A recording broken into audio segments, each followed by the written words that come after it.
Brought to you by Agilus Diagnostics. Health test की बात आती है तो मैं भरोसा करता हूँ India's largest diagnostics company Agilus diagnostics. खुद को टेस्ट करते रहो। नमस्कार, बिस्तक में आपका स्वागत है। मैं हूं आपके साथ सौरभ दीक्षित। हाल ही में वित्त मंत्री निर्मला सीतारमण और वाणिज्य मंत्री पीयूष गोयल के बयान से ब्याज दरों में कटौती का मुद्दा चर्चा का विषय बन गया है। दरअसल अब बहस इस बात पर चल रही है कि रिटेल महंगाई दर को ध्यान में रखते हुए ब्याज दरें घटानी चाहिए या फिर इन्हें तय करने के लिए इससे बड़ी तस्वीर को देखना चाहिए। वाणिज्य मंत्री पीयूष गोयल और वित्त मंत्री निर्मला सीतारमण दोनों ही ब्याज दरों में कटौती की वकालत कर चुके हैं, लेकिन सवाल ये है कि क्या अगले महीने होने वाली मॉनेटरी पॉलिसी कमेटी की बैठक में इस बात को गंभीरता से लिया जाएगा।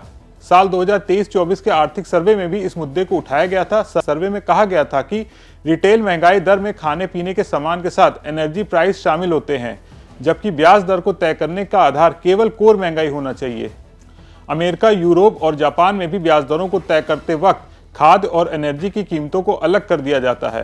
जानकारों के मुताबिक रिटेल महंगाई दर को आधार बनाकर ब्याज दर तय करना गलत है, क्योंकि खाद्य वस्तुओं की कीमतें अक्सर सप्लाई की कमी की वजह से बढ़ती हैं और अगर बाकी सामानों की कीमतें बढ़ने लगती हैं तो उन्हें मौद्रिक नीति के जरिए कंट्रोल किया जा सकता है।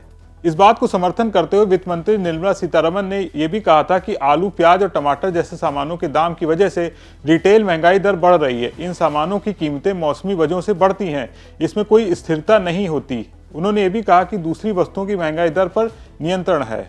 अक्टूबर में महंगाई दर 6.2% तक पहुंच गई, जो पिछले 14 महीनों में सबसे ज्यादा थी।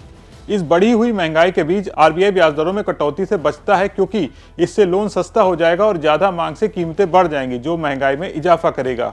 जानकारों के मुताबिक मौसमी बदलाव जैसी सब्जियों की कीमतों में बढ़ोतरी को आधार बनाकर ब्याज दरों का फैसला करना गलत है।